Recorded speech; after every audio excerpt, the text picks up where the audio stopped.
Morning, welcome everyone. আমি করুণা আবার একটা নতুন ভিডিও নিয়ে চলে এসেছি করুণা লাইফস্টাইলে। তো গাইস, তোমরা সবাই কেমন আছো? আশা করছি তোমরা সবাই খুব খুব ভালো আছো। তো আমি দেখেছো আজকে তোমাদের আবার সেই নিয়মটা দেখালাম, মানে ঘুম থেকে উঠে আমি নিজের হাতকে দেখি। তোমরাও কেউ ঘুম থেকে উঠে আয়না বা এসব কোনো কিছু দেখবে না, নিজের হাতটাকে দেখবে। নিজের ভাগ্য হাতের উপর নির্ভরশীল, মা লক্ষ্মী বিরাজ। তো হাতটা দেখে আর বলবে করগীয় বসতি লক্ষ্মী, করমধ্যে সরস্বতী, করমলত গোবিন্দ, প্রভাতে করো দর্শন নম। তো 3 বার বলবে, বলে নিজের মুখে হাতটাকে এরকম করে আর কি ঠেকিয়ে দেবে। তো তারপরে সারা রাত জামা কাপড় ঘরে রেখেছিলাম, তো শুকায়নি, এগুলো রোদে দিয়ে আসবো। তো গাইস, বড়দের প্রণাম আর ছোটদের ভালোবাসা নিয়ে আজকে শুরু করে দিলাম আজকের ভিডিওটা। তো সকাল সকালে শুরু করে দিয়েছি। তো আশা করছি আজকের ভিডিওটাও তোমাদের খুব খুব ভালো লাগবে। তোমরা যেভাবে আমাকে ভালোবাসা দিচ্ছ এইভাবেই ভালোবাসা দিও। আর তোমাদের সুন্দর সুন্দর কমেন্টগুলোতে আমার মন ভরে যায়, ভিডিও করার আগ্রহ বাড়ে, ভিডিও করতে ভালো লাগে। মাঝে মাঝে ভাবি ভিডিও করব না, কিন্তু যখন তোমাদের কমেন্টগুলো পড়ি না, আবার ভিডিও করতে তৈরি হয়ে যাই। তো তারপরে বিছানার কভারটাও চেঞ্জ করে নেবো, একটু ওয়েদারটা ভালো দেখছি, রোদ রোদ মতন উঠেছে একটু। আর পাপাই সোনার আজকেও মানে পরীক্ষা আছে, তো উঠছে না অনেকক্ষণ থেকে, ওকে বলছি বাবু ওঠো ওঠো। ওকে ঘুমের ওই অবস্থায় ওকে একটু বই পড়িয়ে নিয়ে আমি তারপরে কাজ শুরু করি। মানে আমি আগে বিছানাতে ওকে একটু পড়িয়ে নিয়ে উঠি, তারপরে আবার বসাই, কারণ পড়ার ভীষণ চাপ। তো তারপরে আমি বেড কভারটা চেঞ্জ করব, এইবারে ও উঠে যাবে। তো তোমাদের একটা কথা বলি গাইস, বিয়ের আগে বাবা হচ্ছে আমাদের ছাদ, বাড়ির ছাদের মেয়েদের, আর বিয়ের পরে নিজের স্বামী হচ্ছে ছাদের মতন।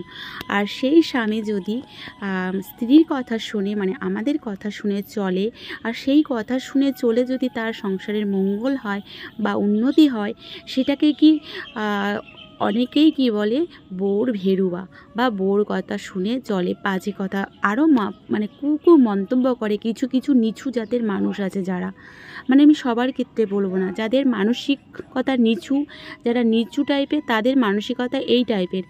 তো আমি তাদের উদ্দেশ্যে বলবো যে আমি আমার প্রিয় দিদিভাইদের কাছে বা অনেক আমার ফ্রেন্ডদের কাছে জিজ্ঞাসা করব, এটা কি উচিত বলো তো?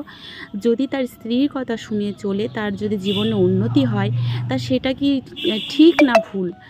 আর সে স্ত্রী তার স্বামীর কথা শুনবে, স্বামী তার স্ত্রীর কথা শুনবে, এটা নিয়েই তো মিলেমিশে সংসার। তো এইগুলো সত্যি। তবে আমি মানে আমাকে কেউ কিছু বললে, আমি এসব কথা যদি কেউ আমাকে বলে থাকে, আমি তাদের কথায় কান দিই না, এই কান দিয়ে ঢুকাই আর ও কান দিয়ে বের করে দিই। কারণ কি বলতো, আমার সংসারটা, আমার স্বামী কাজ করলেই আমার সংসারটা চলবে বা আমার খাওয়াটা হবে।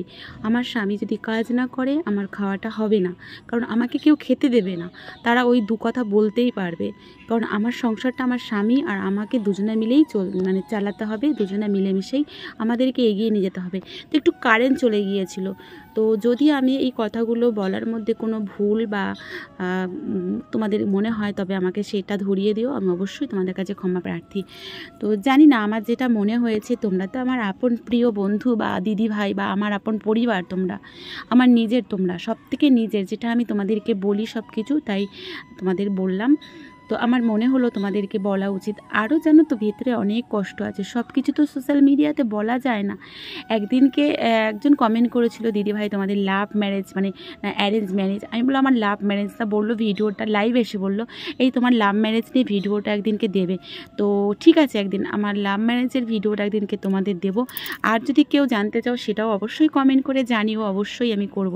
তার এদিকে পাপা বিছানাটা তুলে ওকে পড়তে বসিয়ে, ও ব্রাশ করতে গিয়েছে, বিছানাটা গুছিয়ে একেবারে ওর বই টইগুলো কী কী নিতে হবে সেগুলো সাইড। আর জানো তো, আমার বিছানা চেঞ্জ করা মানে জানো তো, অনেকগুলো বালিশ, তারপরে কয়েকটা অনেকগুলো জামা কাপড়, বই, এগুলো সরিয়ে তারপরে চেঞ্জ করতে হয়। আমার মা যখন আসে, আমার মার খুব কষ্ট হয়, বলে আমার মা আমাকে মনু বলে ডাকে, বলে আমার মনুর ঘাড়ে যন্ত্রণা হয়, এইগুলো প্রতিদিন বিছানার কভার, মানে আজকে সকালে যদি বিছানাটা পাতি, কালকে রাতে আমাকে বিছানাটা তুলতে হবে। তো ডেলি মানে হয়, তার মানে রেগুলারই আমাকে বেড কভার চেঞ্জ করতে হয় হিসাব মতন। মানে আজকে সকালে যদি আমি বেড কভার করি কালকে বিকেলে তুলি, আর কালকে বিকেলে করলে তারপরের দিনকে না তুলে তারপরের দিন রাতেও তুলতে পারি এরকম। তো তারপরে স্নান টান করে জামা কাপড় মেলতে এসেছি। তাই আমার মা খুব মানে মা তো মেয়ের কষ্ট তো অবশ্যই বুঝবে। এই পৃথিবীতে মায়ের মতন আর কেউ হয় না দ্বিতীয়, মানে শাশুড়ি হয়, মা মাই হয়। অনেক শাশুড়ি মায়ের মতন ভালোবাসে, কিন্তু তবু হয় ব্যতিক্রম, 100 জনের মধ্যে একজন হতে পারে। আমি বলবো না যে হয় না, হয়। আমি অনেক ভিডিও দেখি তো তাই, কিন্তু মা আমার কাছে আমার মাই মানে মায়ের মতন কেউ হয় না। তো এখন এখানে জামা কাপড়গুলো মেলে দিচ্ছে, আর আমাদের যেহেতু অসুস্থ চলছে বলছে জামা কাপড় কাচতে নেই, তবুও আমি একটু কেচে দিয়েছি। তারপর নোংরা মতন থাকা যায়, কমফর্ট দিয়ে দিয়েছি। তো এবারে জলটা ঝরে গেলে ছাদে আবার দিয়ে আসতে যাবো। আমার দেখেছি তো ডবল কাজ, একবার জামা কাপড় এখানে মেলে জল ঝাড়িয়ে নিয়ে আবার ছাদে যাই, কারণ কিছু করার নেই। আর ছাদে আজকে তোমাদের দেখাবো, ছাদে আজকে আমাদের ঠাম্মা কি করছে সেটা তোমাদের দেখাবো। আর এখন জানো তো পাপাই শোনা স্কুল থেকে 4টের সময় বাড়ি এসেছে, ওকে খাইয়ে দিয়ে বাসন ধুয়ে ওর একটা শর্টস ভিডিওর চ্যানেল আছে, সেই ভিডিও ওকে দিয়ে করালাম। সোনা মনা বলে করাতে হয়, কারণ স্কুল থেকে আসার পরে কোনো বাচ্চারই এনার্জি থাকে না, তো ছোটো বাচ্চা, তারপর আবার টিউশনে আসবে। তবে আমি বলবো আমার বাচ্চা ভীষণ ভালো, সব দিক দিয়ে ভীষণ ভালো। আমার সংসারে অভাব হয়েছে, অভাব আসে, আমি যদি আমার বাচ্চাকে বলি বুঝিয়ে আমার বাচ্চা সেটাও বোঝে। জানো তো আজকে আমার বাচ্চা মিহিদানা খেতে চেয়েছিল, আমি দিতে পারিনি, খুচরো পয়সা ছিল না। আমার খুব খারাপ লেগেছে। তা আমি বাবাকে বললাম, তা আমার ছেলে ভেরি গুড পেলে বিরিয়ানি খাওয়াতে হয়, 4-5টা ভেরি গুড পেলে। তা বলেছে মাম্মাম আমি বাবার যখন পয়সা হবে তখন বিরিয়ানি খাওয়াবে। তো আমি কিন্তু পারলেই খাওয়াতে পারি, কিন্তু খাওয়াবো না এখন, আমি অভাব বোঝাই আমার সন্তানকে আমি।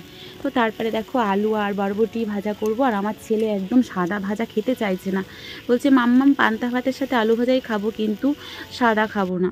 কিন্তু আগে যখন পাম্মা মারা গেছিলো, মানে আমার শাশুড়ি মা, তখন 3 বছর আগে, তখন না অতটা বাহানা করেনি, তখন খেয়ে নিয়েছিল, কোনো বাহানা করেনি, তখন একটু ছোট ছিল। তো তারপরে দেখো আমাদের মেয়ে নিয়ে এসেছে, এই দেখো বাচ্চা নিয়ে, তবে একটা বাচ্চা দেখতে পাচ্ছি না। তো এইবারে না ওই যে জামা কাপড়গুলো জল ঝরাতে দিয়েছিলাম, নিয়ে চলে এসেছি ছাদে। তো খারাপও লাগে, তবে প্রত্যেক মায়েরই আমি জানি না, আমাদের স্কুল থেকেও শেখায় বাচ্চাকে অভাব শেখাতে। আমি জানি তো পেন্সিল বা রাবার এগুলো আমি অনেক করেই কিনে নিয়ে আসি একসাথে, যাতে একটু কম দাম হয়, কিন্তু সেটা আমি আমার বাচ্চাকে দেখাই না। ও যখন চায় আমি তখন দিই না, তারপরে বের করে দিই। ও এখন বিরিয়ানিটা খেতে চেয়েছে, মিহিদানাটা খেতে চেয়েছে, আমি সঙ্গে সঙ্গে দেবো না। ও কিছু চাইলে আমি সেটা সঙ্গে সঙ্গে দিই না। আমি সবসময় বলি বাবার পয়সা নেই, অভাব শেখাই আমি আমার বাচ্চাকে। অভাব শিখিয়ে কষ্ট, আমি বলি তোমার বাবা এত কষ্ট করে, তুমি এইগুলো নষ্ট করবে না। আমার ছেলে আমার পাপাই শোনা কিন্তু সবটাই বোঝে, ওর কোনো বাহানা নেই, সত্যি বলছি। হয়তো বাচ্চা মাঝে মাঝে একটু বাহানা করে ফেলে, কিন্তু একটু চঞ্চল, এই আর কি, আর কিছু না। ও একটু খেলতে ভালোবাসে, ওর খেলার সাথী নেই, ও একটু খেলতে ভালোবাসে, কারণ আমিও ওকে সময় দিতে পারি না, ওর বাবাও ওকে সময় দিতে পারে না, এই হচ্ছে একটু সমস্যা। ও খুব চঞ্চল, কিন্তু পড়াশোনার দিক দিয়েও ভীষণ ভালো, একটুখানিতেই ও পড়ে নেয়, শুধু ওর চঞ্চলতার জন্যই সমস্যা। এই দেখছো আমাদের ঠাম্মা। তো আমি অনেক কিছুই বলে ফেললাম, তো সবাইকে বলবো আমার সন্তানের জন্য সবাই আশীর্বাদ করো। আমি না আমার সন্তান কালো বা জানি না কি জানি, আমি হয়তো আমরা হয়তো ভালো না কি জানি না আমি। তো আমি সবসময় প্রার্থনা করি, হে ভগবান আমার সন্তানকে জন্য শিক্ষায় জ্ঞানের জন্য, পড়াশোনায় ওকে জন্য অনেক জ্ঞান বুদ্ধি দিও। আর কিছু চাই না চাই, আমার ছেলে যেন পড়াশোনাতে যেন অনেকটাই সফলতা পায়, যেন ওর বাবার মতন ওকে কষ্ট করতে না হয়। তো সত্যি এখনও পর্যন্ত আমার ছেলে পড়াশোনায় ভালো আছে, ভবিষ্যতে কি হবে জানি না। মানে ওর ব্রেনটা ভীষণ ভালো, ওকে যে পড়ায় সেই ম্যামরাও ওকে বলছে যে ও পড়াশোনায় ভালো। তো এখন জানি না কতদূর কী হবে, এখন তো ছোট। তো সবার আশীর্বাদ থাকলে জানি না একদিন হয়তো, সবসময় বলি বাবা তোমাকে 10 জনের একজন হতে হবে, বাবা তোমাকে 10 জনের একজন হতে হবে, তোমার বাবা খুব কষ্ট করে বলি। তো যাই হোক, এবারে জামা কাপড়গুলো মেলছি, আর দেখো ঠাম্মা কিন্তু সব জায়গায় দিয়ে রেখেছে, আর ঠাম্মা কিন্তু এখন বসেই থাকবে ছাদে, জানো। তো আমি বলছি ঠাম্মা তুমি কিন্তু এখান থেকে সরবে না। তো আমি আবার মাঝে মাঝে একটু উল্টিয়ে দিলাম। আজকের ওয়েদারটা মোটামুটি আজকে ঝিরি করে 2-3 বার হয়েছিল, জাস্ট তারপরে ভালোই হয়েছে এরকম, তবে প্রচুর গরম। তো ওই ভিডিও মানে বলছিলাম যে আমি কি এখন মানে পাপাসোনা স্কুলে আসার পরে ওইসব করার পরে আমি এখন ছাদে এসেছি ভয়েস করতে, কারণ ঘরে এখন ভয়েস ওভার করতে পারবো না। এডিটিংটা আমি কথা বলতে বলতে করেছিলাম, ভালো করে করতে পারিনি, ভীষণ তাড়াহুড়ো।